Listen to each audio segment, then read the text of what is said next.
Okay, so welcome to another, I guess, episode of Game Finds.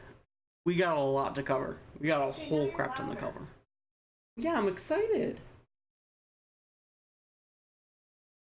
We got a whole lot to cover. So, what we need? Is that what it should be like? We should go to a different room then. Yes, I'm gonna be that salty. Yes. Not today. Is that you're gonna be salty? You're saltier than me. You're like a salt mine. You're trying to take place at Laugh Rap. Alright, so yeah, see, salt everywhere. Salt everywhere. Alright, so this first game, I got these games from various sources this time. First one is garage sailing, and then I got various game stores up north, and a couple of trades. Not trades, but like Facebook groups finding. So I'm going to be grabbing stuff from each of them and just sort of presenting them by console instead of how I got them. Alright. So, just for reference, garage sales these days have a lot of Nintendo DS games. I mean, like, it's a ridiculous size of DS games.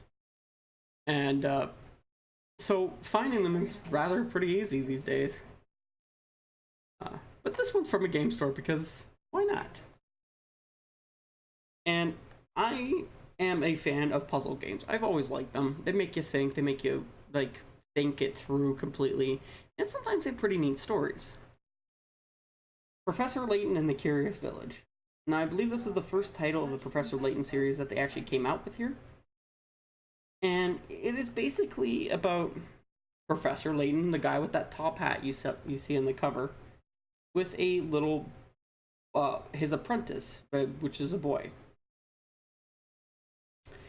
And the way that they do this is that they basically are solving a mystery. You go through a full story plot line, and while you're questioning people and stuff like that, they'll make you solve puzzles to help them either with their problems or just for fun. After that, they'll usually give you information of what's going on or where to find this thing that we're looking for. And it really is a really neat experience. On the backside here, the way that they say it was, there's no shortage of brain training and mini game collections on the Nintendo DS, many of which are mediocre. That's why Professor Layton in the Curious Village is such a pleasant surprise. Its marriage of story and gameplay does for brain training and mini games what Puzzle Quest did for puzzle games. That is sort of their explanation of the whole thing. I'll go ahead and show off the back here.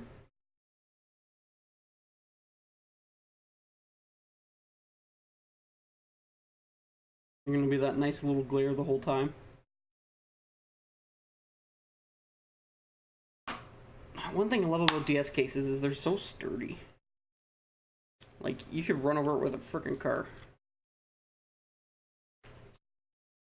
Alright. So as you can also tell, this game is made and produced by Level 5. Level 5 is one of my favorite game companies of all time. They produced the Dark Cloud series, which is pretty amazing. So inside this box, of course, we have the game in all of its glory.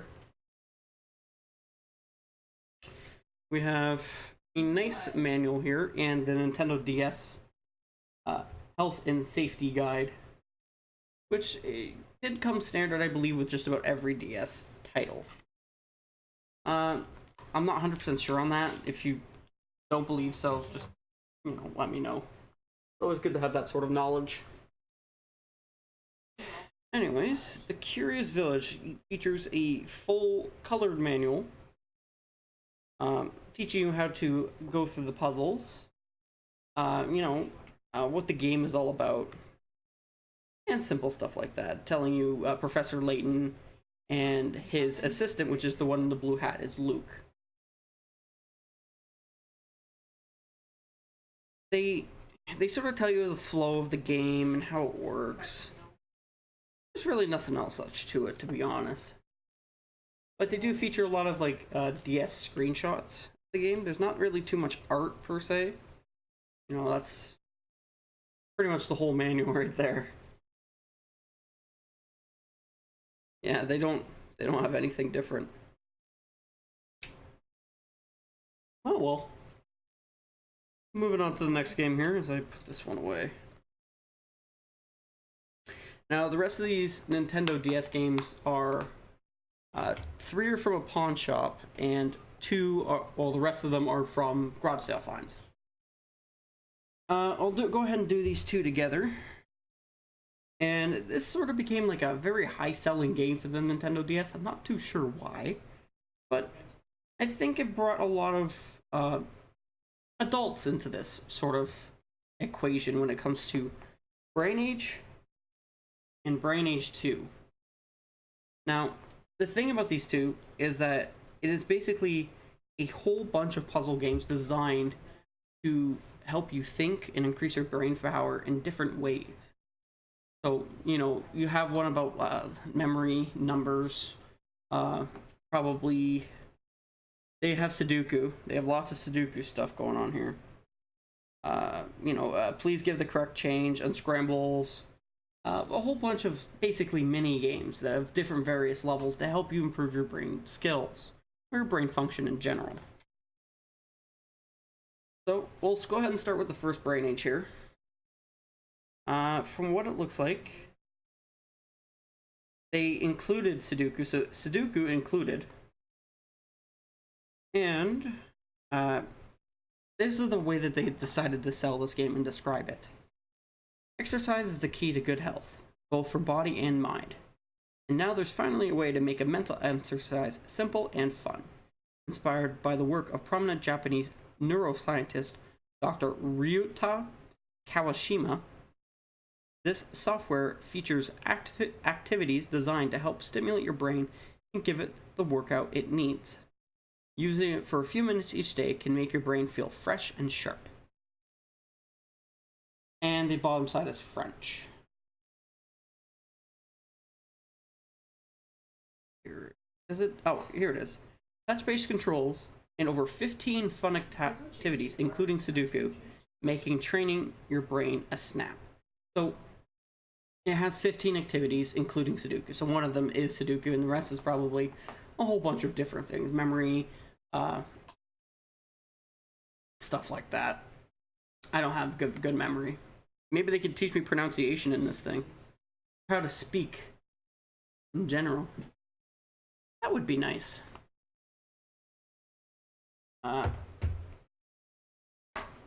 Just a quick opening up here.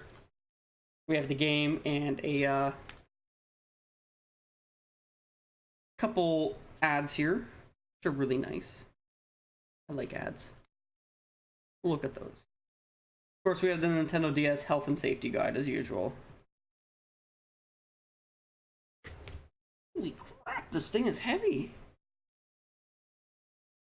It is a full-color manual, gives daily training. Oh, it's got a full front side as well, that's why it's so big.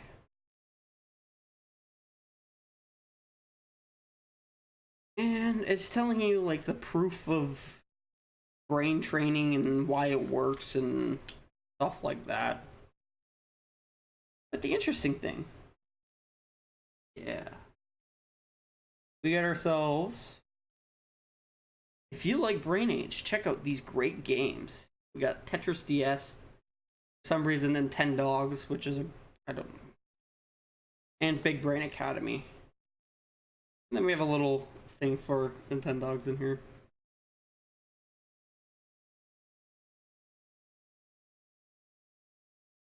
The other one is a subscriber thing for Nintendo Power.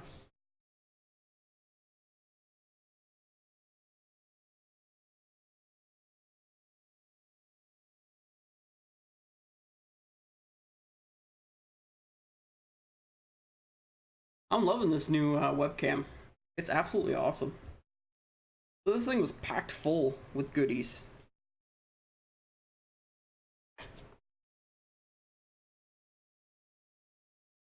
dead.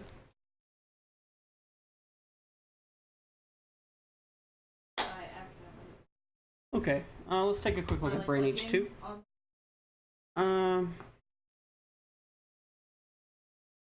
Your gray matter to the test. Flex your cortex. So it looks like they did about a dozen new activities and included Sudoku again. Because why not? We need more Sudoku puzzles. It looks like there's sound training. Like, it trains your brain in different ways. I know this isn't the most interesting games, but they're pretty neat nonetheless, and very staple heavy to how the Nintendo DS sold, and how they decided to try and sell it. Once again, it features a nice, thick, full page or full color manual, both in English and French. And I don't know if they tried to prove more things in here. No, it's a little smaller this time. Unfortunately, this one came with only the manual, which is completely okay in my book, and I will still probably mark this as complete, because, damn it, who needs the safety guide? Who knows? Who cares? Really? Like, Alright, so speaking of those ads, we have Big Brain Academy. Because, man, these parents really wanted their kid to learn. Like, if you're gonna play games, you better frickin' learn.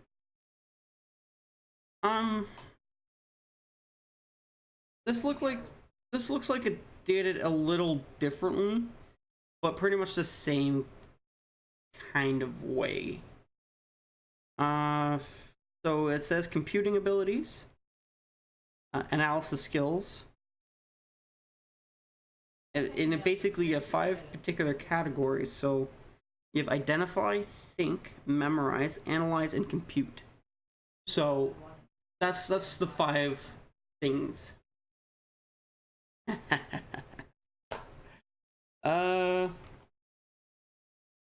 Well, I'll go ahead and go through that stack next, okay?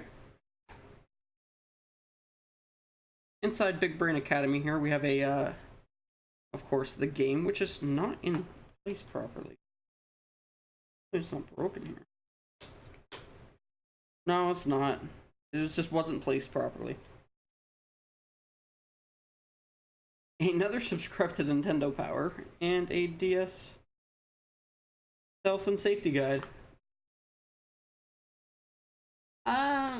I don't really... to be honest, I don't really know. Like I said, this one was actually just cheap, so I picked it up, and I was like, I have no idea if he's gonna like this. But, maybe. Anyways, Big Brain Academy features a full English and French manual, which is in color, surprisingly. And I find that they have a lot of colored manuals for the DS. It's actually quite astounding. In this manual, they'll have a little bit about the games that you have for each of the 5 categories. And, yeah, it's pretty good. We have another, if you like Big Brain Academy, check out these great games. And we now have 3 of them, actually. We have Nintendogs as well. So, not the other ones that are hiding behind it. We got another subscribe to Nintendo Power here. This time, featuring Big Brain Academy. And, quick open up here. Apparently get a free t-shirt with it.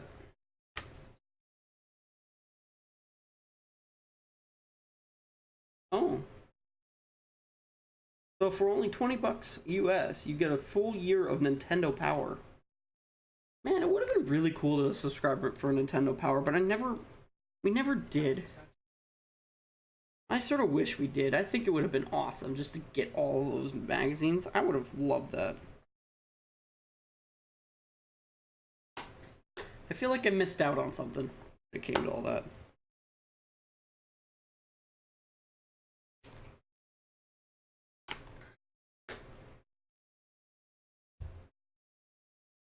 I actually really do like this webcam. It's the same one that I believe Dan's Gaming uses. And it was on sale at the time, so I decided to pick it up whenever I could. Thanks once again to the generous donation of Kotama Osiris, who has literally just donated the entire funds for the camera. That was an amazing help. So if you gotta thank anyone, you gotta thank him. Thanks again, Kotama.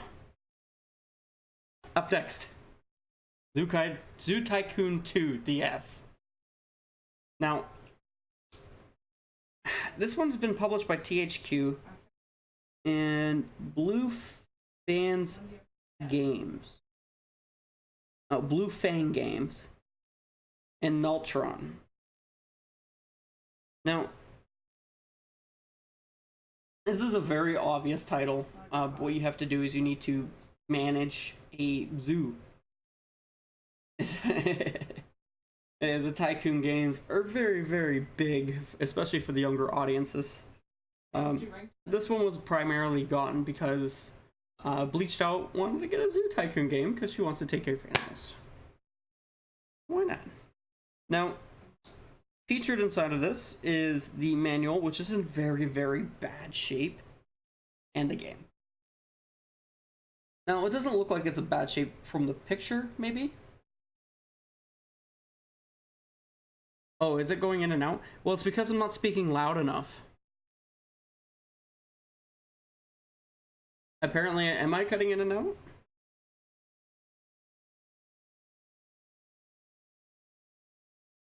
Okay. Well, she says I'm not cutting in and out.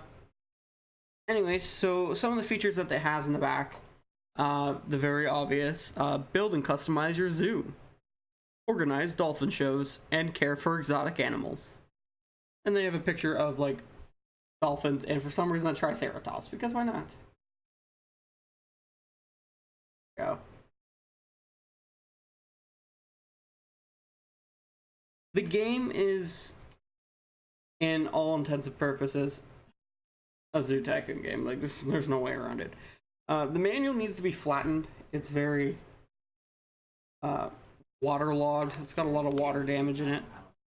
But because it's made with plastic paper, it wasn't regular paper, I think we'll be able to repair it. Give it some time, it should be fine. It really should be fine. Another thing to mention is that Zoo Tycoon 2 does not have a colored manual. It's just in black and white gloss paper. The next game on this list is another THQ game, The Blob 2.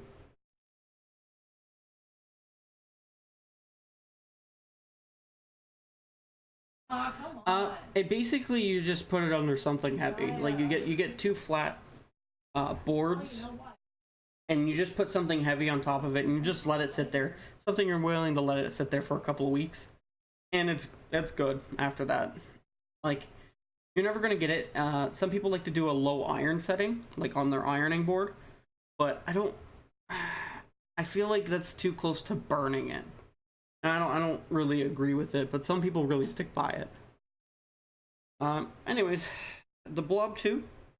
It is created by Sci-Fi Kids, Halfbrick, and Cryware, and probably published by THQ. The Blob is basically a platformish type game where you are trying to bring parties back from a place robbed of color.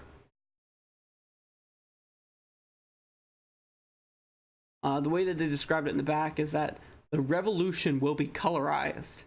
In a city robbed of color, in a world where music is forbidden, one blob will stand and fight for your right to party.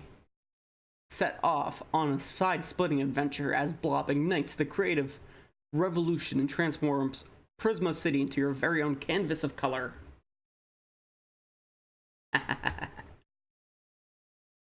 Yeah, I got that Nest system hooked up to my Sony Wega TV sitting in the closet. You guys don't see it right now, but it's really big and it just fit right in there. So I can hook it up and play with my zapper and do duck hunting to the earth and all the good stuff. Played on that nice CRT TV. So good. So, some features of this is explore giant cities, deep caverns, mind-bending obstacles, and gravity-defying platformer. Battle the blot monster to restore the rich color and rocky music to the once cheerful Radians.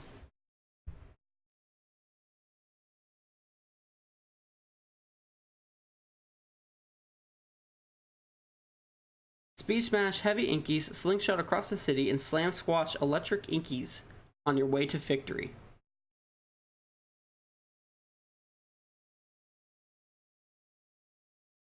Oh, okay. Yeah, I have a particular threshold going on right now because I have to try and stop Bleached Out's voice from being picked up. So I have it set in a way so that I can only hear my voice. It's really the best I can do right now, unfortunately. Until I get my own room for this whole thing. Alright, so on the Blob 2. I don't hate you. I just don't want you to sort of over-talk everything that I'm doing. Oh, I just hate her voice, apparently. Of course you're trying to cause drama. Drama. Yes. This is exactly what you're doing. So let's see what we got. We got the manual here.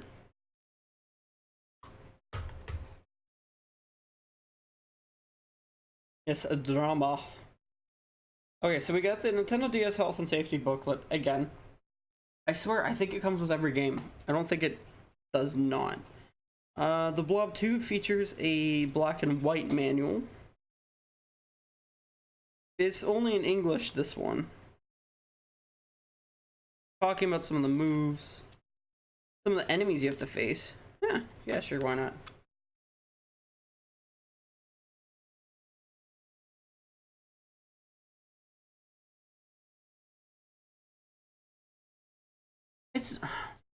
I do not hate her voice, but I do not want her voice having to drown out my voice while I play or talk or do commentary. No, it's the fact that you say no while you're on League of Legends. Do you even hear what I'm saying? Do you even hear what I'm saying? Yeah, there's a reason for that. Yeah, she's gonna snap my neck one day. I know. Yep. And she'll realize the poison won't work, and then she'll snap my neck. That's why I'm not taking any pies from you. Yeah, damn right. Alright, so I got 2 DS games left. Yeah, I told you I got a lot to go through. This one is Scribblenauts. Now, Scribblenauts is from what I've heard, is a very cool game. What you have to do is you have to basically spell out what you need to help people with. And you know what?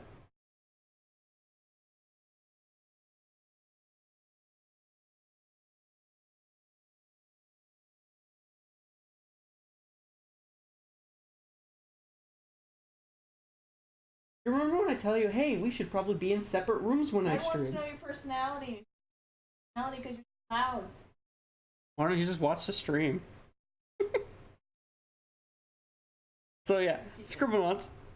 So the whole game is basically based on trying to help Maxwell, the guy with the red hood thing, is trying to reach the star right by solving each challenge. Now, you basically write any object you can think of and watch it come to life. Try another word and watch an entirely different solution unfold. With your stylus and imagination, the possibilities are endless. So basically, what this game does is it tries to give you a bunch of problems that you need to solve by using anything you can really think of. And That is really creative. I find that to be really, really cool concept. Like a really, really cool concept. Like I'm honestly really surprised how cool this concept is. And you could basically like draw, like say, you could type in dinosaur and you can make a dinosaur come up to help you, or you could, you know, be very basic and write a ladder or a rocket ship, or you know, do anything like that. And I find that to be really, really cool. On the inside, this game is totally upside down. I just realized. Well, okay. I'll have to fix that after. Yeah, that's a panda. That is totally a panda. I gotta fix this. This is gonna drive me nuts. Give me a second. It's on backwards. That bothers me way too much.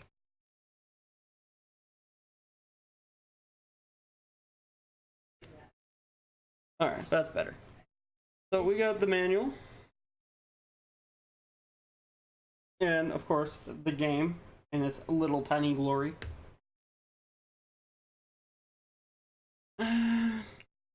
So basically on the back side of this manual, you get a premium official game guide that you can buy. And our complete walkthrough will lead you through each puzzle and help you obtain every star right. Every level description will feature 3 different solutions to solve each puzzle.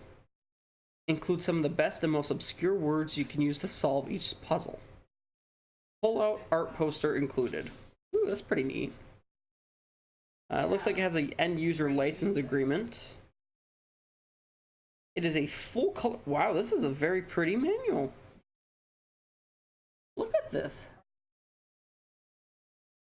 I actually really like this. This is a very nice manual. Look at that. That's some nice detailed drawing. What a beautiful, beautiful manual. So good. It's so good. I love it. That's neat. I'm glad. I'm really glad I found this. And most of these games are only $1. The Blob 2 was $1. Zoo Tycoon 2 was $3. Big Brain Academy was $1. Brain Age 2 was $3. The first Brain Age was $1, and the Professor Layton was $10. But that is more of a personal game that I want to play. I honestly find the level 5 games, they're like holy grails for me. They're so awesome. I love them.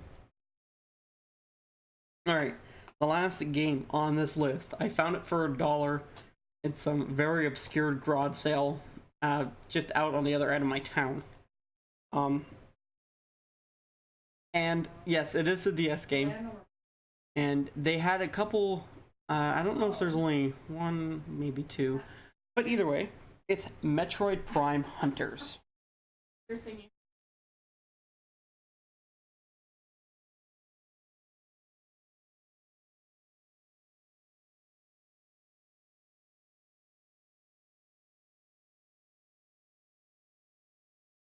Atari games are very hard to find box and manual. I know game stores have a real hard time selling Atari games in general, so finding them in a box and manual is usually not too expensive. But they are rather hard to find. The boxes are sort of torn up all the time. They always feel like the edges are like, you know how you grab a very old box and it almost like it's the threads of the box are almost falling apart. Yeah, that's how you find a lot of Atari system games in general. ColecoVision, those sort of boxed games from the early 80s. Yeah, they're very, very soft, I guess. It's very hard to justify getting manuals and boxes with those games. It really sucks too. So, anyways. So, Metroid Prime Hunters. Now, from what I understand is that this was actually a very good game back in the day. And yes, the DS is that old right now. You basically have 6 bounty hunters that you can play, each having unique abilities to take on friends and rivals. I'll be honest. I have not seen any TurboGrafx 16 anything here. Like, I've seen some games of it, but I don't think I've actually come across the system yet. I don't think it was very popular in my area. I don't think so, anyways. I don't even have a game for it. I can't find any. I know the PC engine was very popular in Japan, and you could find those no problem, but over here, it's hard. It's not easy to find. Okay, so it says the hunt is on. A ferocious race, now extinct, has left behind relics of its once powerful warrior culture. Now bounty hunters from across the galaxy race to claim these relics in hopes of harnessing their power for themselves.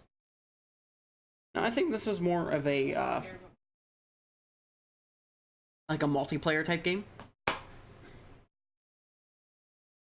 Anyways, so I'll just go ahead and show the backside here. A lot of text.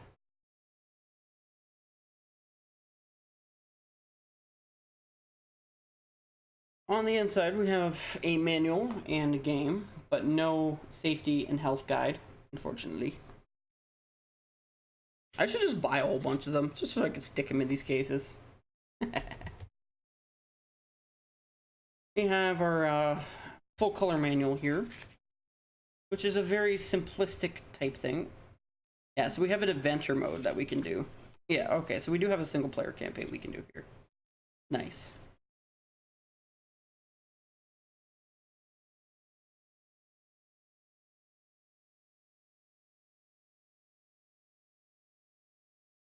To be honest though, Dieselglaive, the one system that I really wanted to get my hands back on these days is a Sega Dreamcast.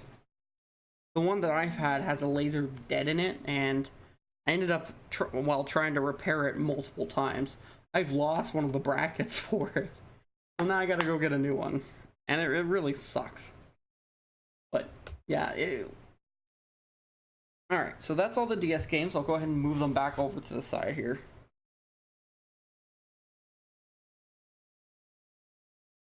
And, alright, do this.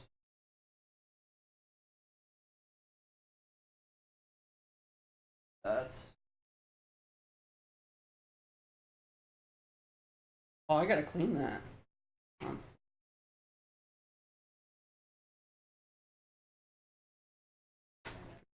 That way, down there, move that over here.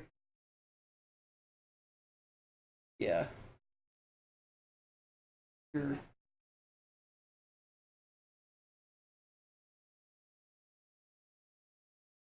Alright, so. Okay, I'll show you it right now. So, I don't know what's with this game, like this series in general. When I picked up Castlevania 3, I thought it was a modest price in a way. It was $35, and I had to buy it loose. When I played through these games of that game, it was absolutely awesome. Like, I've never seen such an advanced NES game in, ever. Super Mario 3 was much more robust than this, but I don't know, multiple endings, multiple levels, multiple branching paths, multiple allies. It was crazy.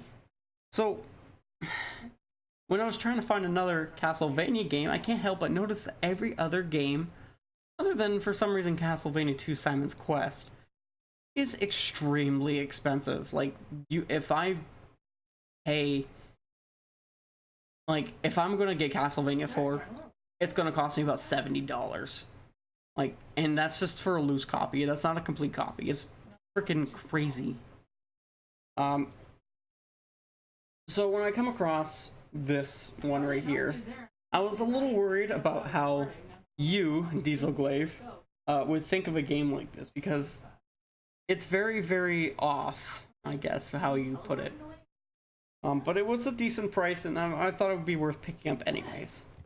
And that is Castlevania Lords of Shadow. Now, I don't know much about Lords of Shadow, and I don't frankly look up reviews very much either. And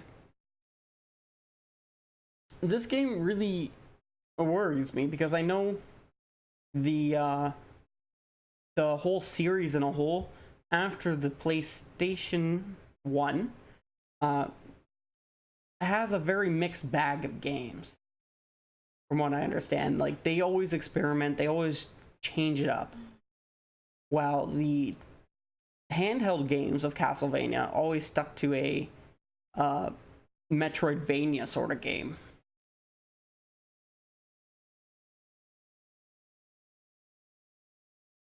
And now, so it is a good game then, okay. You've relieved me of my worrying. So, what it says on the back here, it says, it is the end of days and ungodly powers from demons' lairs suffocates mortal beings. The Earth's alliance with the heavens have been threatened by a dark and malevolent force, the mysterious Lords of Shadow. Gabriel is a member of the Brotherhood of Light, an elite group of holy knights who protect and defend the innocent against the supernatural. So we got ourselves first the game and manual here. Taking a look at the manual,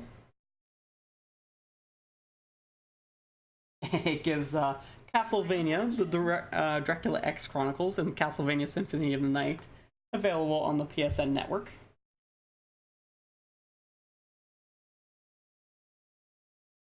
The game features, well, the manual anyways, features a black and white gloss paper, but I don't feel like the covers are very glossed. Like, if they sort of cheaped out on this thing, which is fine. Once you get into the PS3 era, you don't get many like this. Sometimes you don't even get manuals at all. So, to get one anyways is okay in my book. So were you okay with that fine, Diesel? Are you gonna vote for it every time now? Every time you get a chance? I'll put it on this side. Okay, so the next game that I actually have forgotten to clean, I paid $8 for it. $8 Canadian. So in American, that'll be like $5. I believe it was a good price. I didn't get taxed on it either. There's no taxes on those particular areas because they already include it. It's in fantastic shape. It looks like nobody's even touched the damn thing. I was happy with it. This one,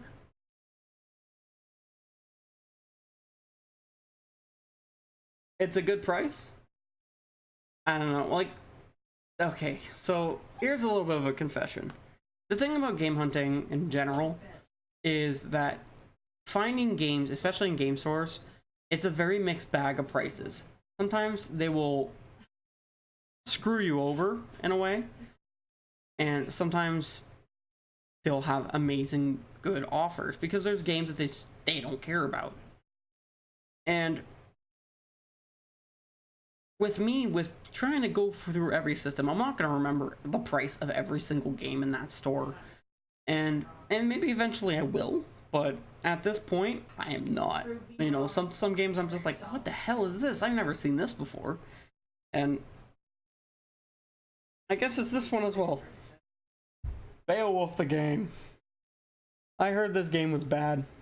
I heard it was very bad. But it was like $3, and I'm like, hey, you know what? I think it's time to get a piece of crap. And yes, I get in those moods sometimes.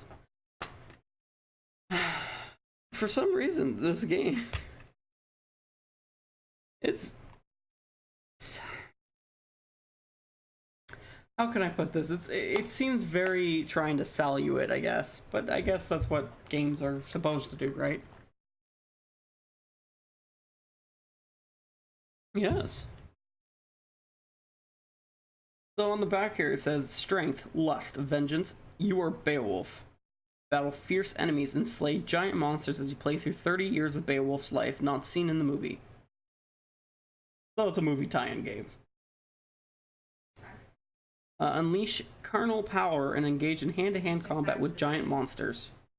Unlock an army of 12 Thanes as you increase your heroic experience. Lead your men into battle and become a hero king. Now, I always like to give games a second doubt. So, in far as on my book, this game is good until proven otherwise. But it's not coming in focus because it doesn't want to deal with it anymore. No? Okay. The inside features both a French and English manual, of course, with the game. Yeah, see, there's two there.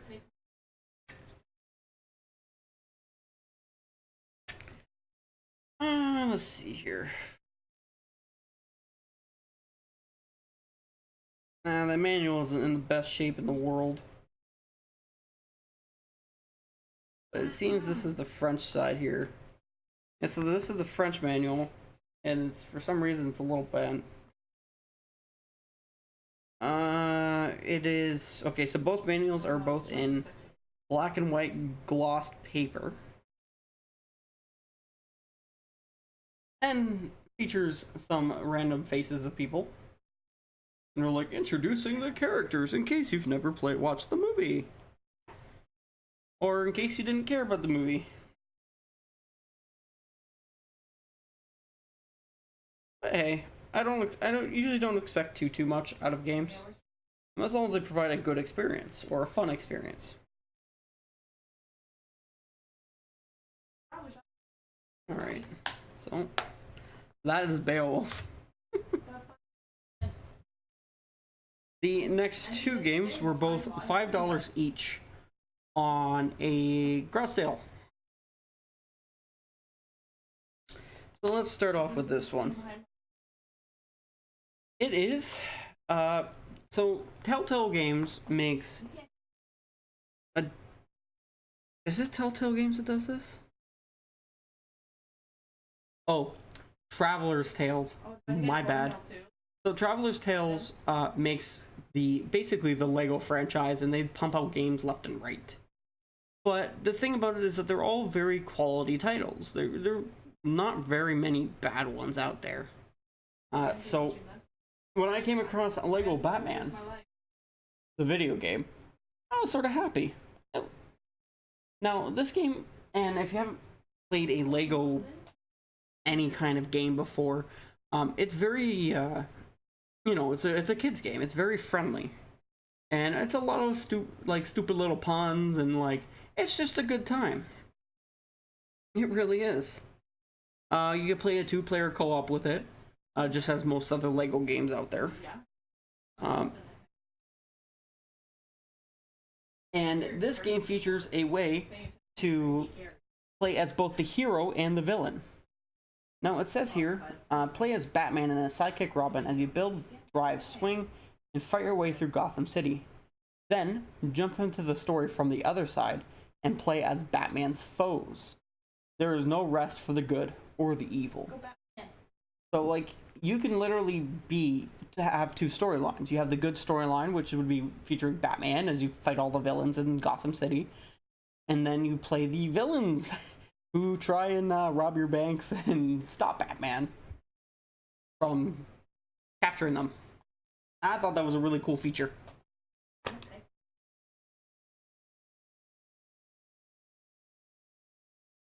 I'm not saying that. Okay. So, featured, of course, it's just a manual and a disc. The manual is quite large, being about 30 pages for a PS3 game. Is pretty crazy. It is a full colored manual. It's actually really awesome.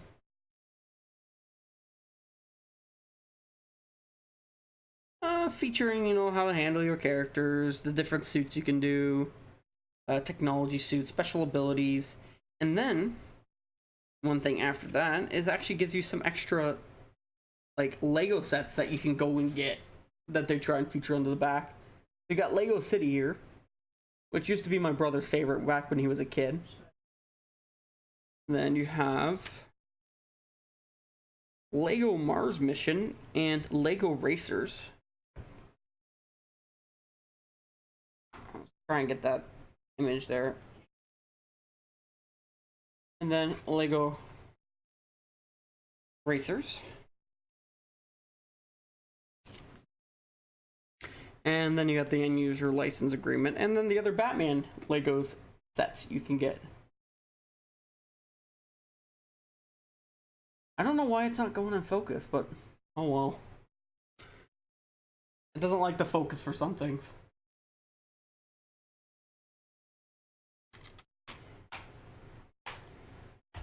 Alright, so the reason I was saying, one sec.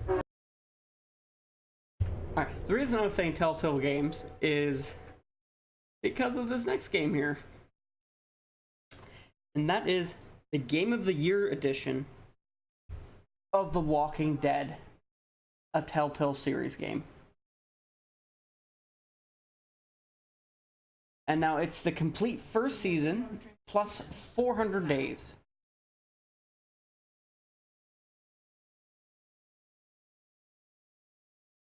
Now, the thing about the first season of this, and I'll be absolutely honest, I have never played any Telltale games. And I really, really hope do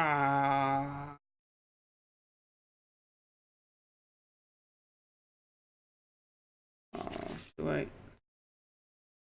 wait a second here?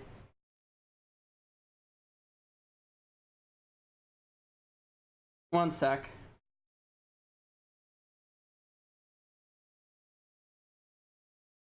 Alright, I think I'm safe.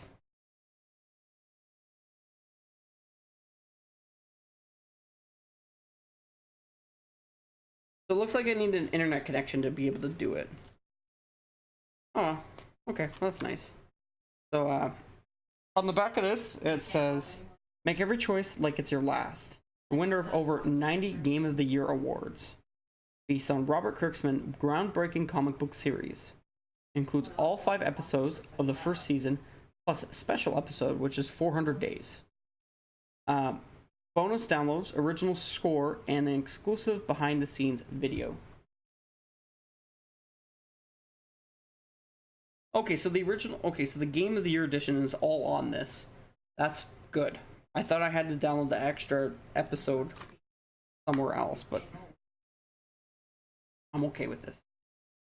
How come? Man, this case is crappy, though. Okay, so here's the back.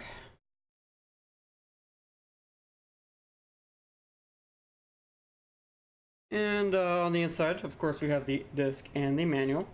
And this is a bonus content thing. There's another manual on the other side here.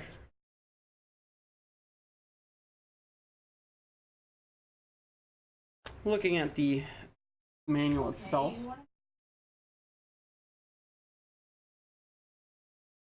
It is a full color manual, if you really want to call this color.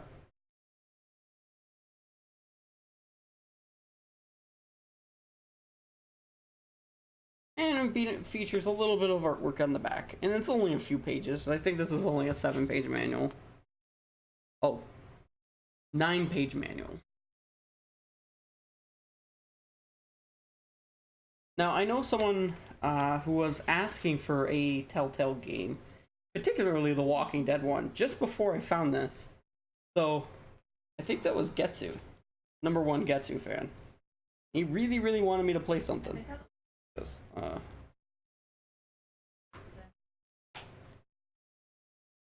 this case is crap. This is the bad case. Cheap. Alright, so the guy went ahead and concluded all of our PlayStation 3 games. Yeah, I didn't find too many. Like, the guy had like 4 or 5 stacks, but at $5 each, you're not really sure what you're expecting. Like, I couldn't really justify it. It's not like they had a bunch of RPGs or anything. It was a bunch of more common games that really, eh. So the next is my solo PlayStation 1 game. Well, the way I'm doing this, Diesel Glaive, is that I do you see the straw poll that I have in my title screen? Well, what I'm doing is I'm having people vote for the games on there, and it's randomly selected from the backloggery. One of those games is ones that I've put down myself, a couple that I wanted to play, and the rest get randomized. And of course, I will not tell you which one I picked, because it's a surprise. Anyways, so Disney Pixar's Monsters Inc. Scream Team for the PlayStation 1. Now, this is a kids game developed by Disney Interactive Studios and A2M. Now, there's a bit of a story behind this one. On one of the latest PlayStation 1 demo discs that I have, it featured a sort of like a small demo portion of this game, Monsters Inc. Scream Team. And it was a very simple demo, but it was interesting. And when I saw this game, it sort of brought back those memories, and I wanted to pick it up and just destroy this game as quickly as possible. Like, just beat it. Just destroy it. But, you know, I also have a stack of 700 games I gotta go through, so whatever works for that first. On the back of this, it's inspired by the movie Monsters Inc. from Disney and Pixar. The Scream Team wants you to become a top scarer. Play as Mike or Sully in over 15 humongous zones. Finally, a chance to be a monster. Like, there really isn't too much with this game. But it is an interesting little tidbit, nonetheless. Right here on the inside is a full-colored CD here with a Disney advertisement for Atlantis. On the back side of this here, oh, yeah, I gotta take that sticker off. That crap everywhere, man. And I got this from a game store up north. Now, the guy didn't have the best price in the world, and I probably shouldn't have paid so much for this one. But, like, I didn't pay much. Like, it was like $10. But it brought back memories for me. I was okay with it. So here is the background image for the PlayStation 1 case.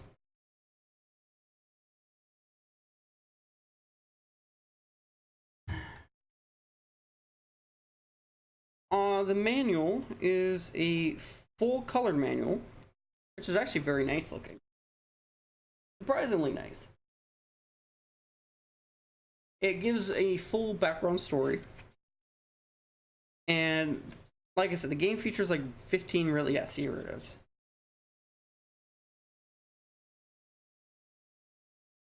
And it features their time of learning to become scarers before they made Monsters University.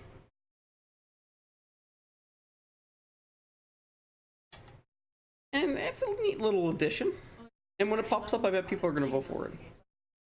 I picked one, the rest are random. So Diesel Glaive, give it a vote, man. And I know I'll probably start including the Castlevania game into the votes, just so that you can see it, Diesel. Just for you, man. Just for you. Okay, so yeah, I'll go ahead with the PlayStation 2 games next. I'll just go from the top here because I'm too lazy to actually go down. So the first game here, of course, you vote Forza Shadow. Oh, that's disgusting. I gotta clean that. So, where was I? So I always try to aim to complete my collection. I feel very bad for owning the Devil May Cry series for the PS2 and never having touched them yet. Of course, I've tested them and made sure they worked, but I've never actually just played the games. And And so, in an effort to fill out and finish the trilogy of games that came for the PS2, Devil May Cry 3, Dante's Awakening. Now, with this third game, I officially have all 3 Devil May Cry games for the PS2. They're not in like a package or anything, it's just separate. The way that it says here, it says, Raise Hell, Dante's past is now revealed as Devil May Cry returns to its roots. Master Dante's multiple fighting styles while battle never before see demons and new characters as you fight your way towards a brutal confrontation with Dante's mysterious twin brother, Virgil. It says, choose Dante's fighting style, a huge arsenal of weapons, and a horde of demonic creatures. So, I know some people are like gonna slang me for this at some point in the future. How come you've never played Devil May Cry? Well, you know, it's rated M, and my parents actually knew how to read and did not want me to get mature games. Yeah, I'm talking to you current parents who let their kids play rated M games. Like they're like 6 years old and they're playing freaking Saints Row or something like that. For example, not a specific example of any way whatsoever, but it's an example. The game was $4, and I know the Devil May Cry series games are pretty cheap anyways, but for some reason I can't keep finding it cheap for here. And I've not removed any of these freaking stickers. Anyways, the inside features the game and the manual.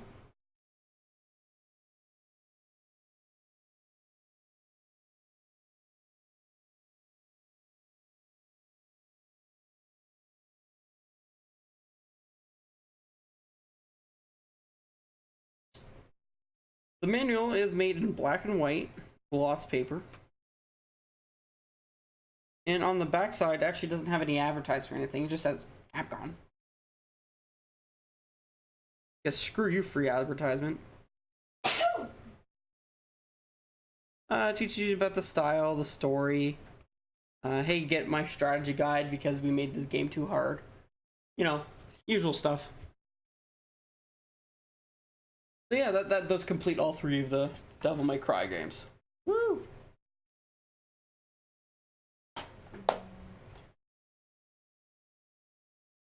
Alright, the next game here is another one of those cheaper titles that I ended up picking that I know is pretty good. And I know people liked it at some point. And I wanted to pick it up because I can. And it's Tekken 4. Now, for the ones who don't know, Tekken 4 is a fighting game, of course.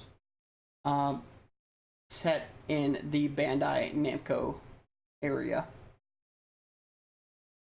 Like, I don't know much about fighting games, so I can't really feature any names or anything like that because I'll just make a fool of myself. So, it says, the legend continues. The Iron Fist tournament is back with plenty of bruises to go around. All new jaw-dropping graphics, enhanced gameplay mechanics, and fearsome fighters await you. Eager newcomers defy old favorites in multi-leveled interactive arenas. Now, bone-snapping fighting strategies and challenging game modes make this Tekken like never before. So, 4 brand new fighters to mix it up with your Tekken favorites for over 20 playable characters. That's not that many. Unlock hidden surprises. Brand new mechanics and powerful moves. Arenas are multi-leveled with interactive backgrounds that call for an additional strategy. 9 different game modes that include the all-new Tekken Force. So, from one thing that I remember about the Tekken series in general is that you use each, I think each shoulder button, or each of the 4 buttons on the right hand on the PlayStation controller to do each arm and leg attack and use that in combination to beat the other guy. Now, I could be totally wrong about this whole thing, I feel like a moron. But I do know that a lot of people like Tekken 3 the most right now. And I know Tekken 7 came out, so we'll see what happens. Once again, another frickin' sticker that I've neglected to take off. And, of course, featuring is a very fat manual with the game. And yeah, that is one manual. One manual.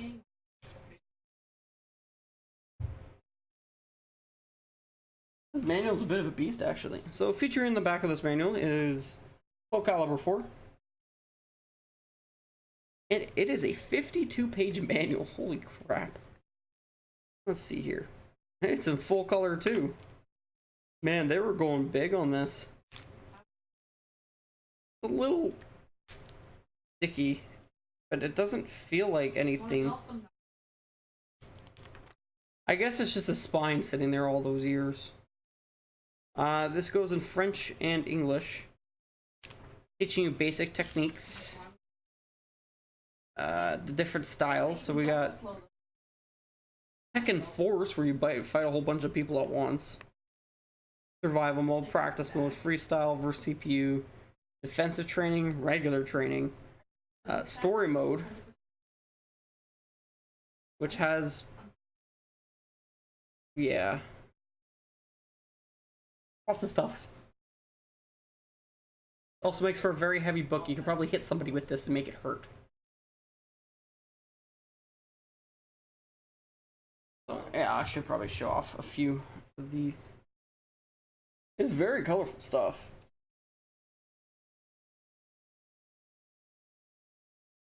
But pretty much an entire wall of text the entire way through.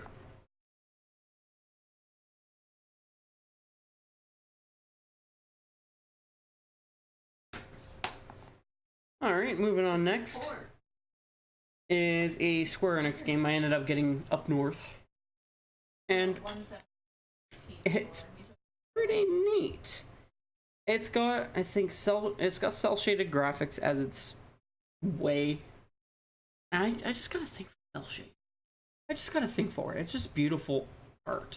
I think it's a really awesome way to display games. Some people really hate it. I love it. That's Brave Fencer Musashi. Now, I believe there's a Brave Fencer Musashi for the PlayStation 1. And so it says, cutting edge samurai action. Step in and take care of business. Join Musashi on a hackin' and slashin' quest. Behold unique manga shaded graphics, learn and use enemy techniques, and rock to music by the Surf Coasters. Whoever they are, I have no idea who they are.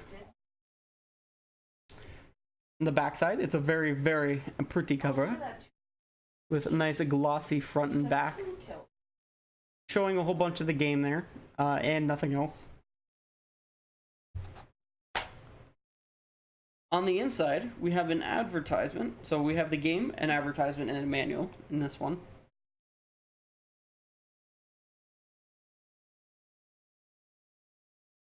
I do not own this Full Metal Alchemist game. Full Metal Alchemist 2, Curse of the Crimson Elixir.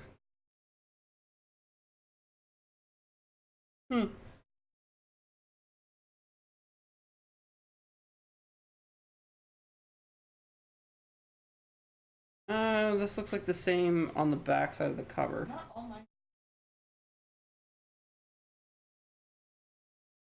And on the back side, it actually features that band that they stated, the Surf Coasters. New album, Samurai Struck. And it looks like a more Japanese-based band, well, which makes sense. It's a Square Enix game. What are you expecting? Featuring the new opening theme music of Musashi Samurai Lesson on sale now. Yeah. Well, it's garage sale season. You get all these new games. You get... Oh, it's so good. It's so good. You know? For a lot of these games... And you know what Diesel gave? You need to stay for, like, another... When I'm finished with this, I have a couple... I have one thing I want to show you. It's really neat. It is really neat. I'm saving it for last, of course, because I can. I like doing my big stuff. So I want to go quick with these other 4 here. Um, this was $2. This game, or games, and that is the Harry Potter collection for the PlayStation 2. This features Harry Potter and the Chamber of Secrets, Harry Potter and the Prisoner of Azkaban, and the Harry Potter and the Goblet of Fire. All three games are in this box here. It's not in the best condition, but it's stayed together, so, you know, gotta give it some praise for something. Each of the games, we'll start with Chamber of Secrets here.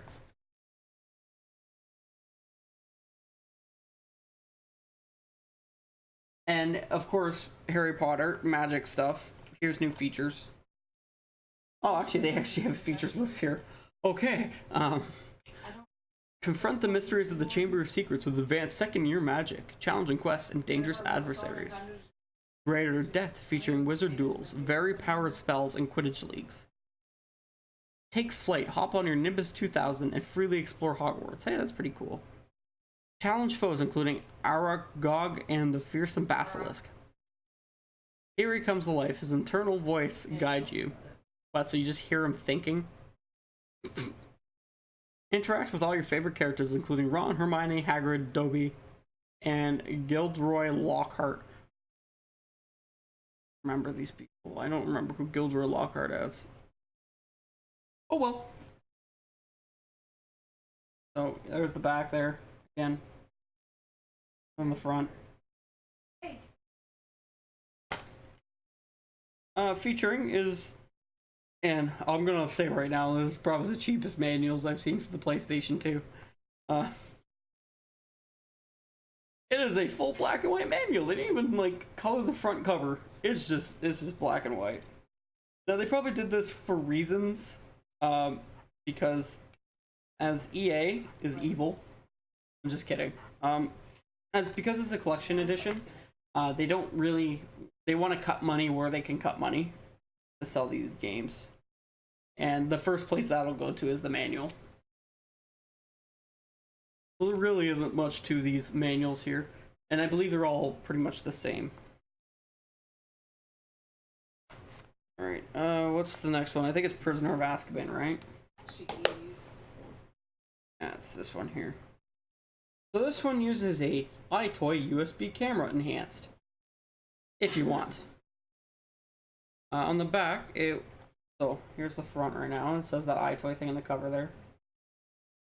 And you see a weird little kid playing an iToy thing at the bottom there. It won't be a secret if I tell you, Dieselglaive. Okay, look, I got 1, 2, 3, 4, 5, 6. I got 7 games after this Harry Potter thing. So I'll try and be quick. All right. So on the back here it says, "Face the Dementors. Play as Harry, Ron, and Hermione." So I get you get to play as all 3 characters, I guess. The Dementors are coming, and this time Harry needs his friends.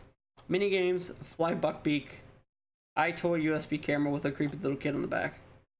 It's not creepy. And like I said last time, I'm not even going to take this one out. It's just the same as the other 2. You have the disc and manual. Now, once again, the manual is in full black and white. There's nothing to it. Now, like I said, this is probably because it's a part of the collection and not individually sold, which I guess will make sense. Next, we have Harry Potter and the Goblet of Fire. And they decided to just use like the real characters on the back this time. So the front here, like the other ones used all 3D models and such. This one just flat out used the character models. I find that pretty funny. Experience the excitement of the movie when you play Harry, Ron, and Hermione on a heartbreaking adventure packed with action and magic. Combine your magic and play with up to 2 friends to create more powerful charms and jinxes. Oh. It's a 3-player game. Ooh. I'm gonna have to get a multi-tap. Yeah. So, let's see. Experiment with magic. Explore the world of Hogwarts. Discover new spell uses and combinations. Compete in the Triwizard Tournament, facing the deadly Hungarian Horntail Dragon, the icy depths of the Black Lake, and an enchanted maze. I hope someone tells me how to get through that maze, or else I am going to die. Probably.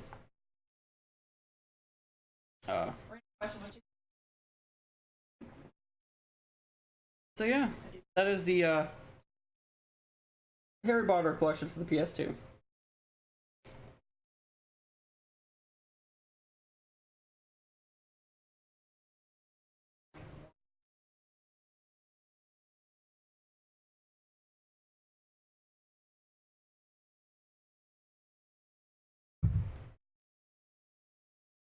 Alright, so we got 4 games left here.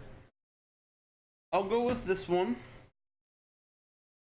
One thing I like to do is I like to try and replace stuff that I have that's incomplete or it's not how I like it. And this is one of those cases.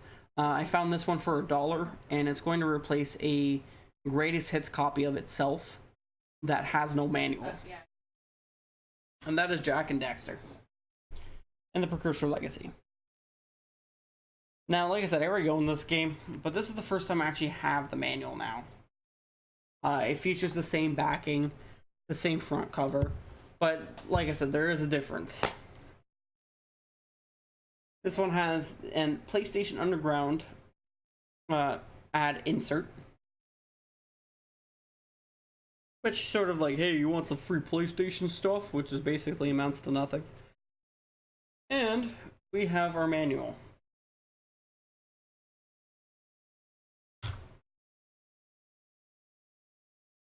Now, I'm a little worried about this, because when I opened it up earlier today, I realized there was actually holes in the frickin' thing. Like, it's, like, the folding marks have been either been torn a little bit, or, I don't know. But, I'll just show you what I mean here. It folds out, sort of like Ratchet and Clank, where it will give you a full map of the area.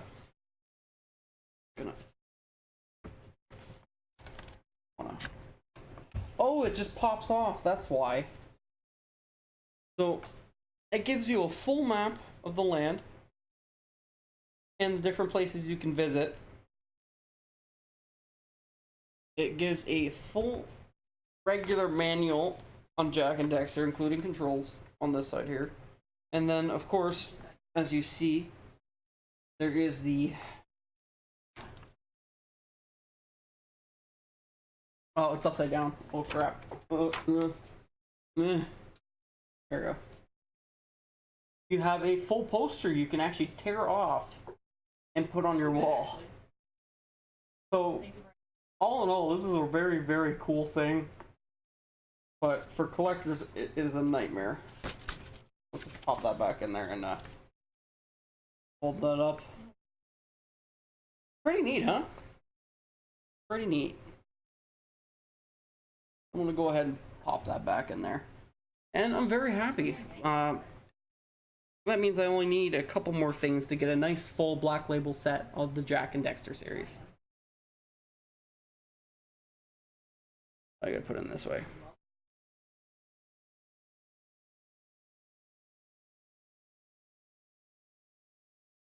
Yeah, sure, I can show you it again.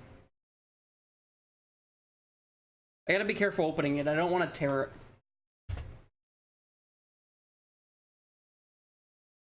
This.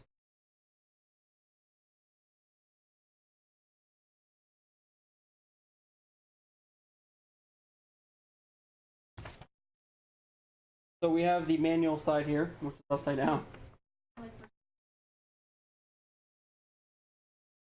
There it is. And then the full poster here.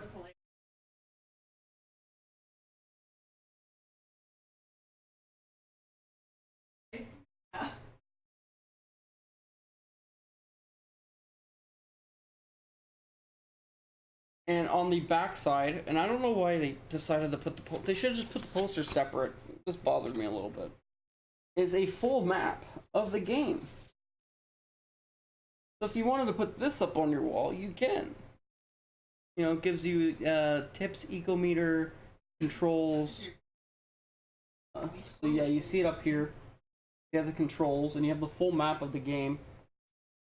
And then a bit about your Duke and stuff like that. And of course, some locations in there as well. Alright, I'm gonna go ahead and close this now. Word.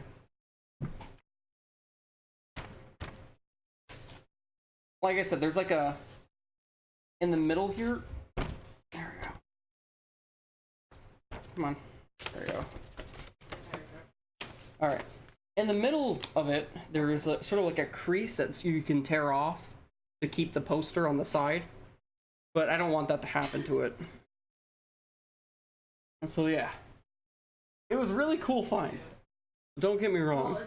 I may seem a lot less excited than I intended.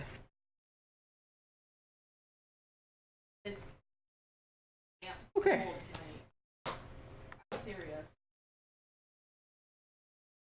Next up on this list, we'll go with these two, and then and then that one. So, when you think of Lord of the Rings in a game, you usually don't think of a turn-based strategy game or like an RPG, but that is completely false when it comes to the Lord of the Rings, the Third Age.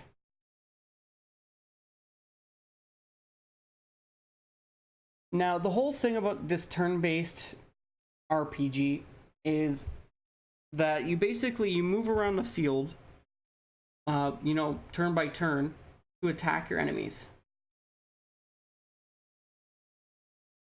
Oh, is that how it's gonna be? No, I have to follow what my straw poll tells me. And if you actually take a look at the straw poll, Diesel, you'll see some good games on there. A lot of people are voting for the Star Wars game. I think Mysteries of the Sith. What?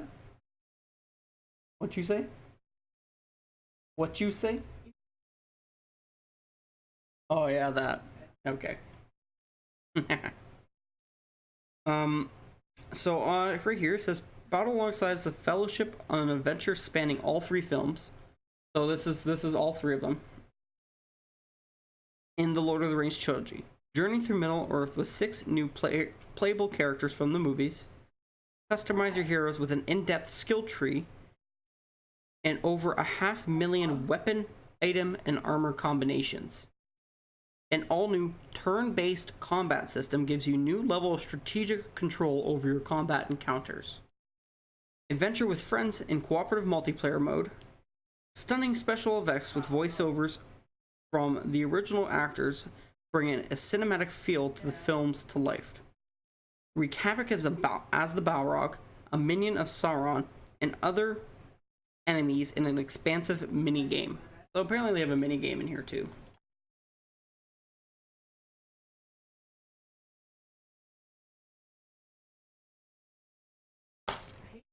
On the on the inside, features the manual and the game, of course.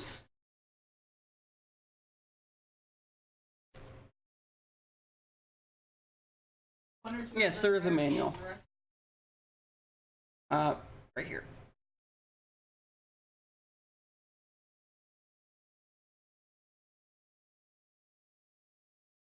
Yeah. So I try and make sure that all games that I get will have manuals.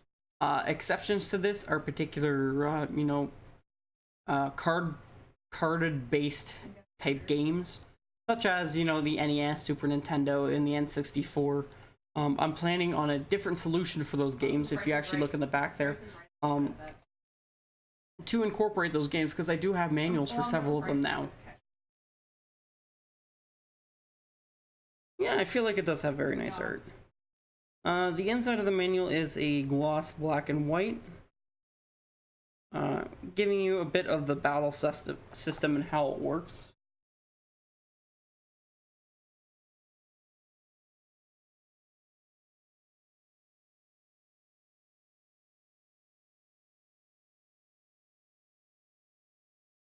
It looks like you actually require a radar map too. And wait, here's the six extra characters that you can play in this. Barathor, Citadel Guard of Gondor, Idril of Lothron, Elagost of the Dundane, Hathod, Clan of the Fundin, Morwen of the Penmark, Eowyn of the Rittermark. I'll see if I can find any pictures of enemies. I didn't really see very much in here. Evil mode. Apparently they have an evil mode in here at some point. There's also a 2-player co-op mode. So, guess who's playing cooperative with me? Oh, yeah. Anyways, no, I actually don't see anything. The only pictures that I see are from the characters themselves. Which I'm gonna try and, Oh, really? You're not going to...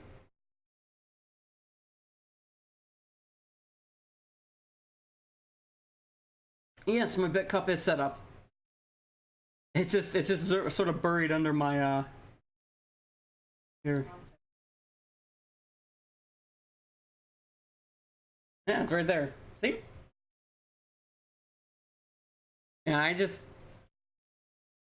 I forgot. I'm trying to get this webcam to work with OBS Studio properly, and I'm having a real hard time with it. Like, this is just the main scene, and it just... Ugh. Anyways, another thing I want to note was that it actually has the seal of the official Lord of the Rings game seal at the top corner there. So, what are you gonna do? I actually had to go around it too because there was a whole bunch of stickers in on this particular game, so I had to like be really careful not to get that freaking sticker off because it's a part of the legitimacy of the game. Yes, The Lord of the Rings: The Third Age was a PS2 game. That is correct. That's not a movie. They also seem to have a Game Boy Advance version of it, which I also have. So, but they might play very differently, because of course, different requirements, I guess, or different systems entirely. All right, this next game, this has really caught my eye a few times actually. Oh wow, thank you very much, Tiger Stormcat, for the 10-bit donation. I really do appreciate that. I don't know if that was you, Diesel Glaive, who jumped on there or not, but thank you very much. I do appreciate that. And now you're the top cheerer, because yay. Alright, so moving on. Thank you. And I was actually planning on returning the favor at some point. I think. I gotta check my email for that. 1 point. So, the next game that I have on here is one that just really caught my eye. It was one of those games I don't know much about it, but it just, the cover is just so cool, and it's really colorful too. And it's called Fur Fighters: Viggo's Revenge.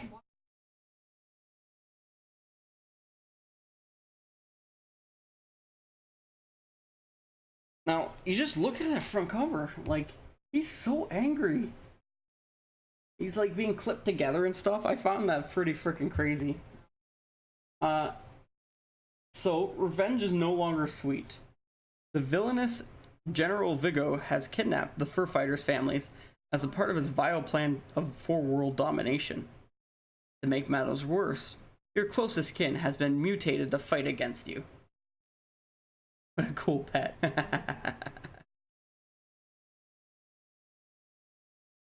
Get ready to lead the fur fighters on their mission against Vigo and his horde of psycho animal terminators. So over 30 levels of pure animal anarchy. It looks like they had a really big multi-online way of doing things. They have go head-to-head in 15 multiplayer fluff matches. So I don't think it's online. I think it's split screen. Yeah, it's split screen. Rampage is one of 6 kicking characters. And as you can see, it's really, really colorful. Like, that is just really, really awesome. I love it when they do that, when they make these eye-popping art styles that they're just so awesome. So here we have the game and the manual. Oh, you don't have to, Dieselglaive. Your presence here is enough for me.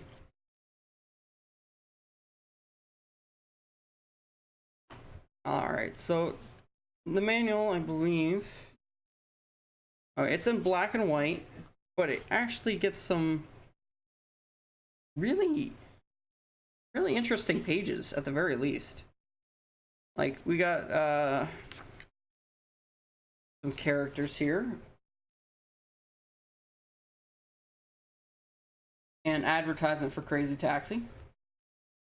They talk about the levels here as well.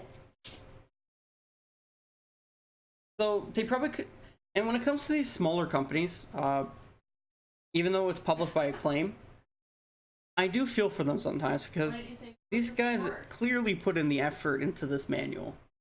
Like, you can see it. You can really see it. But unfortunately, their budget probably just couldn't allow it to have a full color manual here. And it is really sad because you think this was their pride and joy, right? Now, hopefully, this game is good. To back up my words of wisdom there. But yeah, that's Fur Fighters. Vigo's Revenge.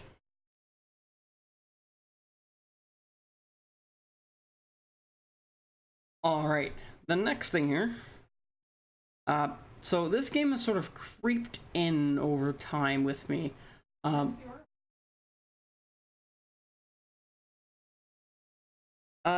it's a shooter game. It's a third-person shooter game where you can go in like a 4-player fighting mode, so in like 4-player arenas. And apparently there's a very large single-player campaign as well, which has about 30 levels to it.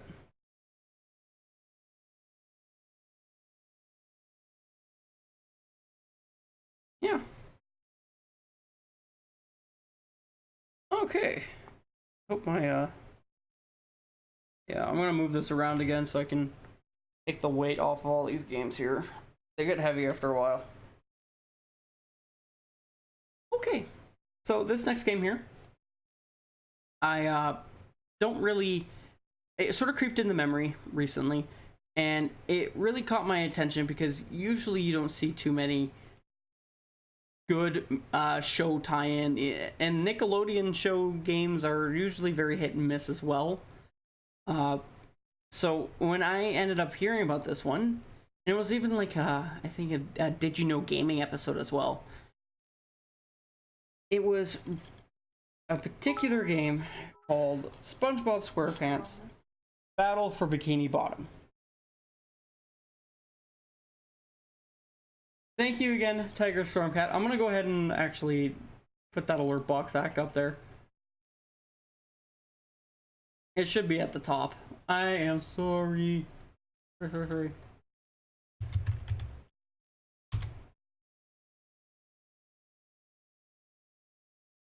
A second here.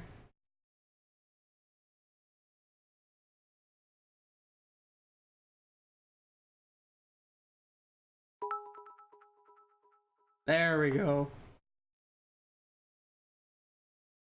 Thank you again for the donation of 10 bits. I do appreciate that.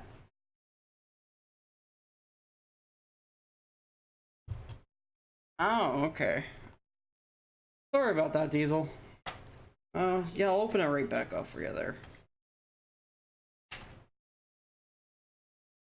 Um, so what I was saying about the manual was that it is very, very much like they put a lot of effort into it, especially with whatever budget they had, and I sort of feel for these guys.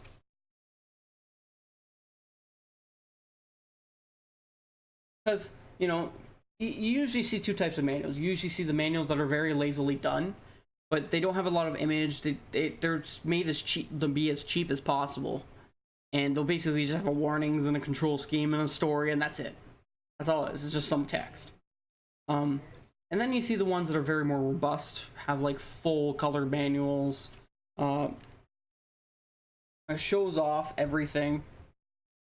And then you get these ones, which show off everything but in black and white. And what that... Well, it is on it. Like I said, I had my webcam, it's very screwed up right now. And I ended up just drawing my webcam to the front as I started doing this particular part. So it is my mistake.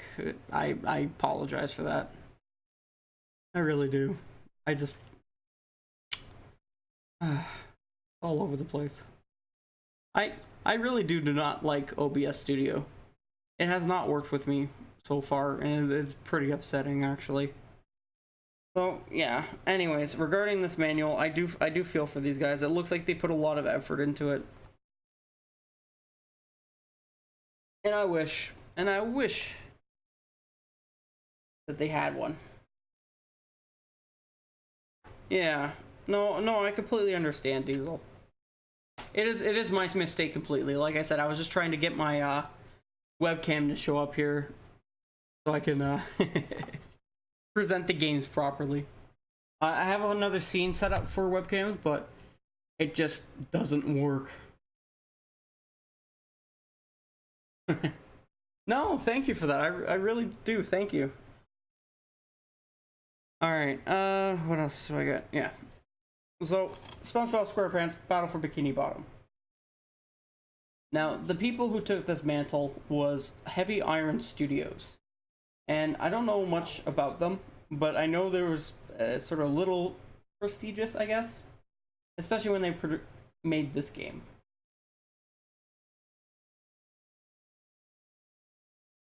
Thank you, Glit. Man, you always know what to say to cheer me up, man. Thank you for that. Yeah, see? You know SpongeBob. On the backside here, it says it's got a 4.5 out of 5 from the official PlayStation magazine. Says you can pull off crazy maneuvers like tongue boarding and underwear bungee jumping, and even launch a guided cruise bubble. Play as SpongeBob, Patrick, and Sandy Cheeks, each with their own special abilities. 10 huge 3D worlds to explore, including special bonus areas and other secret rewards. Encounter your favorite characters from cartoons, including special cameo appearances. And the story that it says here is that the evil Plankton has set in motion his most diabolical plot ever. The fate of Bikini Bottom, and possibly mankind as we know it, has been put in the hands of 3 unsuspecting heroes. Join SpongeBob and his friends in their fearless crusade to end Plankton's evil schemes.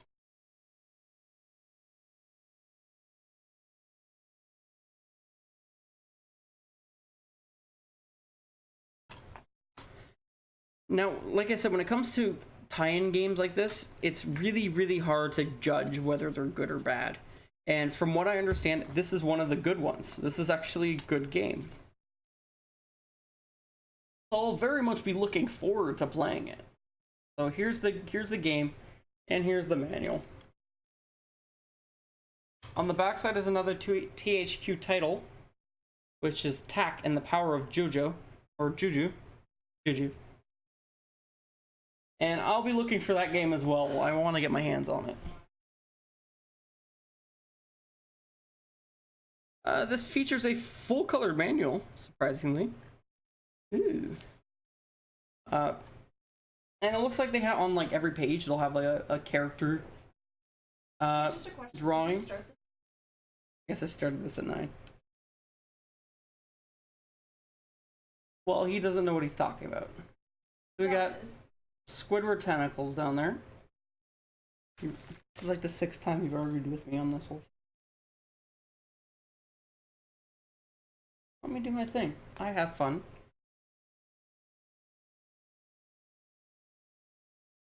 And it does show some levels here. So it introduces our heroes. Here. Levels. There we go.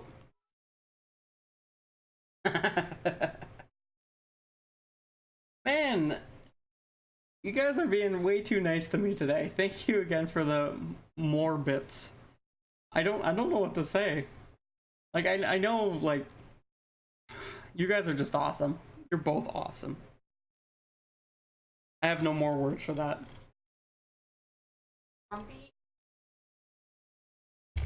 So, oh, look. They actually have some extra stuff in the back here. So oh yeah, so it looks like they have a bunch more Nickelodeon advertisements in the back here.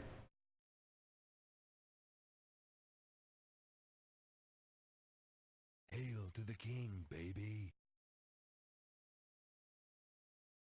You know, I was meaning to ask through this whole thing. Diesel Glaive, when do you stream next? Are you streaming tomorrow? Tuesday?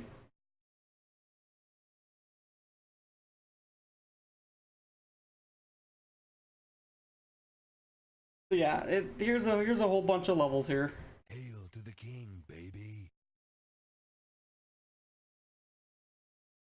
What? Oh wow.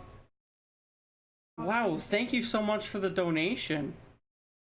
I really do appreciate that. That was awesome. Thank you. And on top of that, welcome to the stream. That was no, thank you very much. I do. That's awesome. How was your night, Dork Girl? So yeah, that's all I have left on this here. But like I said, they said it was a good game. I heard I heard from quite a few people that this is a good game. So I'm gonna have to see it. Yeah, well, you know, this is from us a couple years of collecting now. Alright, so I have 3 more games here. And of course, this is prize that I wanted to show everyone at the end. So, what do you guys want to see? You want to see old or you want to see new?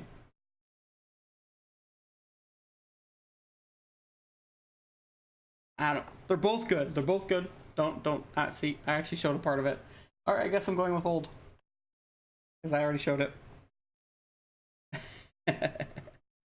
All right, so for the longest time, I've wanted to play a Metroid game. I've heard way too much about it, and I've wanted to get my hands on one for a while.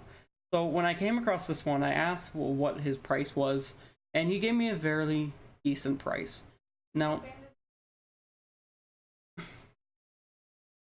the decent price up in up in Canada is usually a little bit higher than you would get in the United States, but I feel like it was completely worth it for Metroid. Now, this is a verified copy. I opened it up myself with my security bits there, and it was in fantastic condition. So, it's just a loose copy. I do not have a manual for it, but I will be actively looking for one at this point on. My whole plan with regarding these particular games is that, unfortunately, the box and a complete copy of these games these days are way too much. So what I'm going to do is I'm going to actually get myself custom game cases. And they feature a full like outside cover of what the original game would look like. and on the inside we'll actually have some internal artwork. So it'll be really awesome when I actually get my hands on some of those, or actually set some money aside for it. But I'm really, really excited to get into this one. There really isn't much else to say about that. Alright.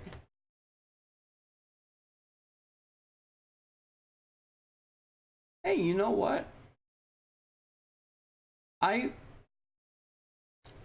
When I first started game collecting, I've only had about 30 games. And most of them were the PlayStation 2. I never owned an NES. I owned an NES when I was like 4 years old, but it was broken and then they tossed it and all the games got missing.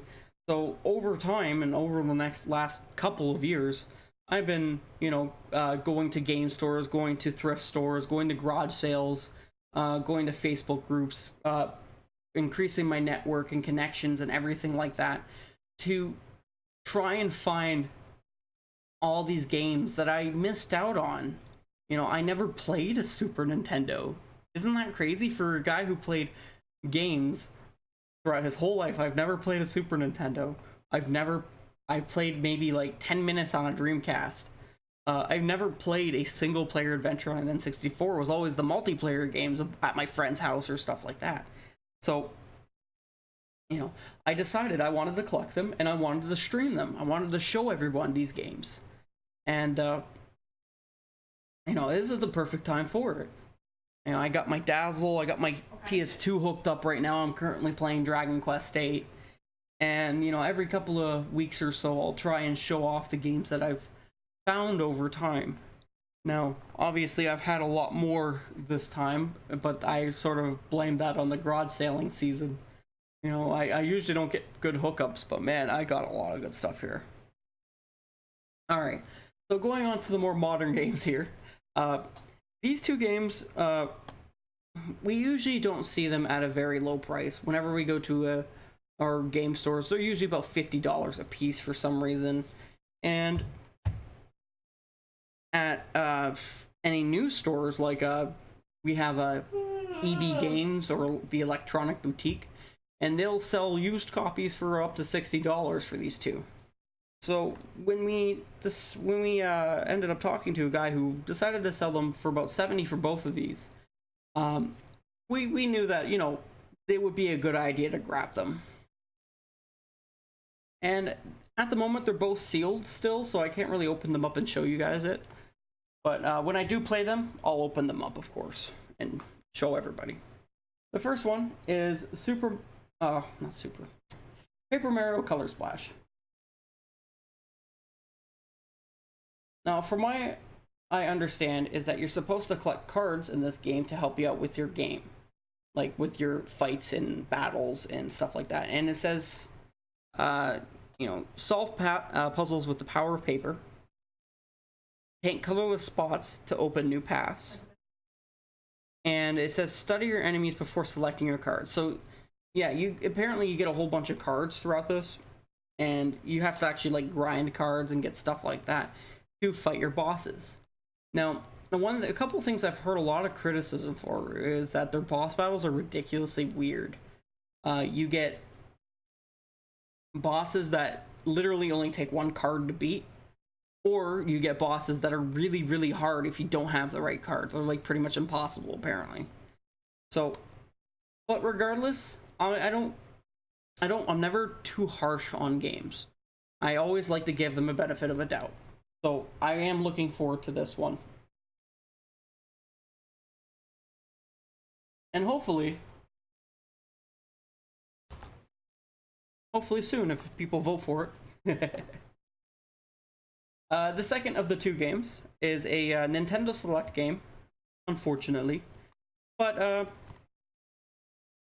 it is The Legend of Zelda Wind Waker HD.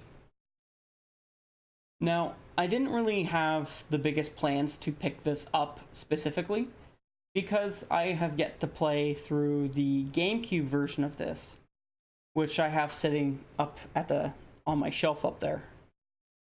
And I wanted to play through the GameCube version first before even attempting to go for the HD version, because I thought it would have, you I want to try to experience it twice, and I pretty much know the remade versions. I'll have a lot of people asking me to play it again sometime after I play the first one. So this one may stay sealed for a good while, but you know, as a sealed game, I couldn't really go wrong with those prices. So, alright, so I have one more item to show you guys. This is really cool.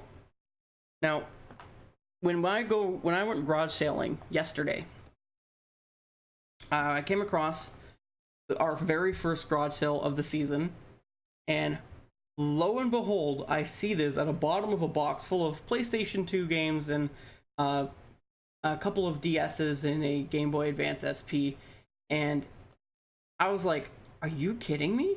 This is here? And it was $5 for the whole thing. I'm just like, I'm sort of talking to the lady about it. I'm like, wow, you guys actually have one of these? And she's like, yeah, I was talking to my husband and he believes I couldn't even sell it. This piece of junk that they were saying. And yeah, so I'll just go ahead and show it now.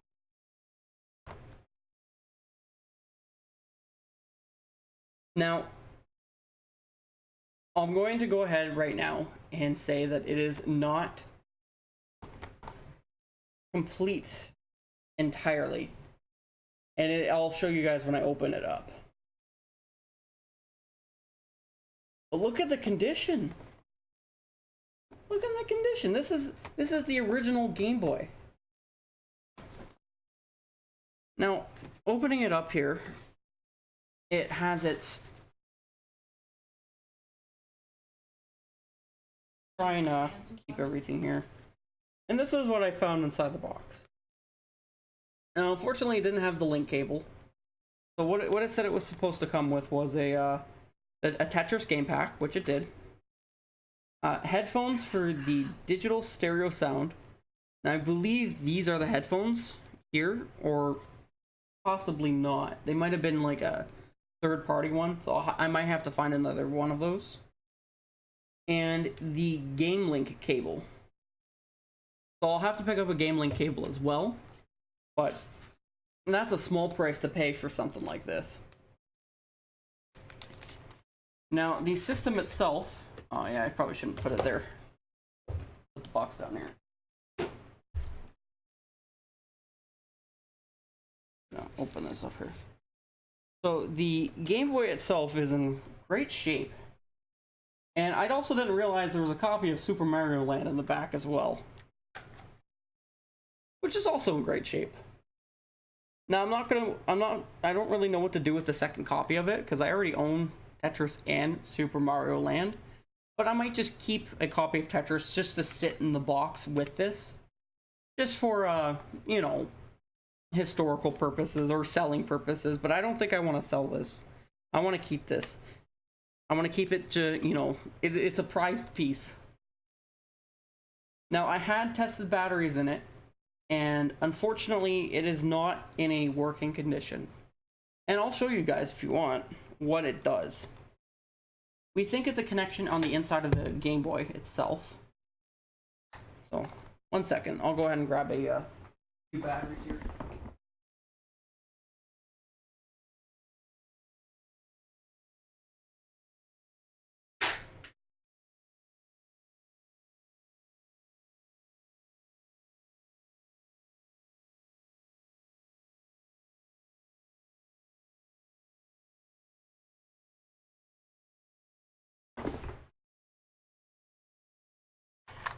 And it was a sort of a letdown that I found it in this state.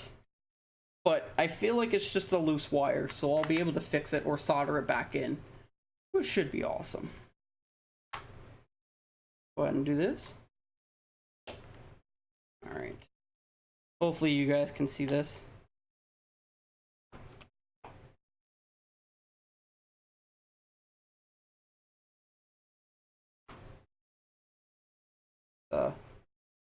I'm gonna attempt to play this backwards for a second here.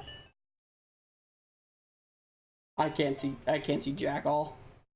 Did you notice how the lines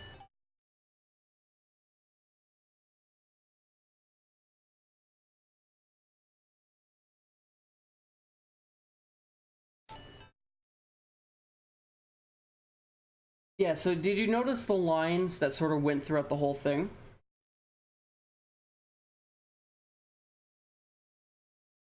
This was in a much worse shape as well. So like, well, I almost couldn't see a picture when I first got it. But then my brother was looking at it, and he sort of just did a little bit of a jab on the side of it, and it was actually able to get most of its picture back. So we think it's a loose wiring somewhere. No, I've never actually had to fix one of these before, so it's going to be very interesting.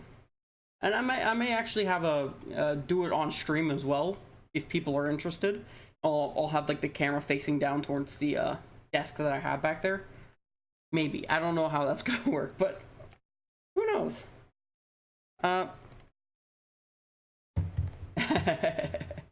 Yeah, that brings back memories. It really does.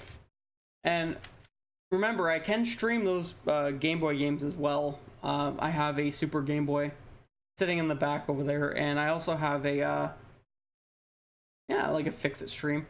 I also got like a puzzle up there that I've wanted to do on stream as well, just for fun. So with this was a copy of Super Mario Land, a copy of Tetris that came with the Game Boy. This was also in very good shape, like it's not even no fading whatsoever. The manual for the Game Boy system. Now, it just has a lot of warnings, how to use it, how to use the link cables. Hey, here's actually replacement parts. You want to hear what this says? So, for the stereo headphones, it was $8.50.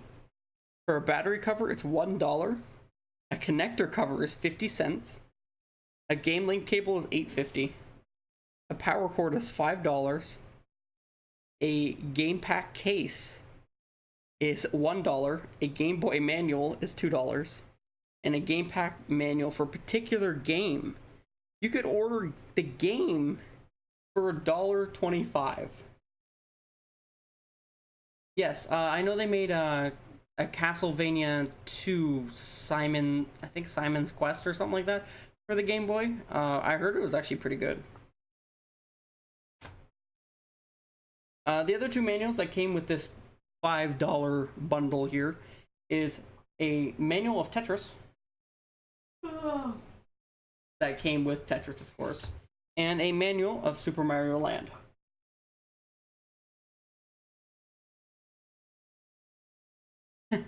Yeah, thank you very much, Dork Girl. I'm just about finishing up here, to be honest. I've been streaming for about 4 hours now, and this has gone on way too long. This particular segment. I'm gonna go ahead and try and stream tomorrow. Try and get some more Dragon Quest 10. But if you are still on after that, Diesel Glaive, I am definitely stopping by your stream. So once again, thank you so much for the donation, Dork Girl. I really do appreciate it. And I hope everyone has a great night. And seriously though, oh, that's so beautiful. Like, this is gonna go on one of my shelves, and it's just gonna shine. It's gonna shine. It's gonna be absolutely beautiful. Well, I hope you have a great night, everyone. And like I said, I'll be on tomorrow night, I hope.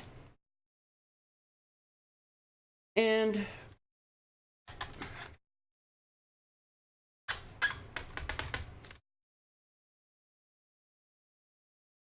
yeah, unfortunately I haven't been able to jump on and stream all that often, but I definitely will be.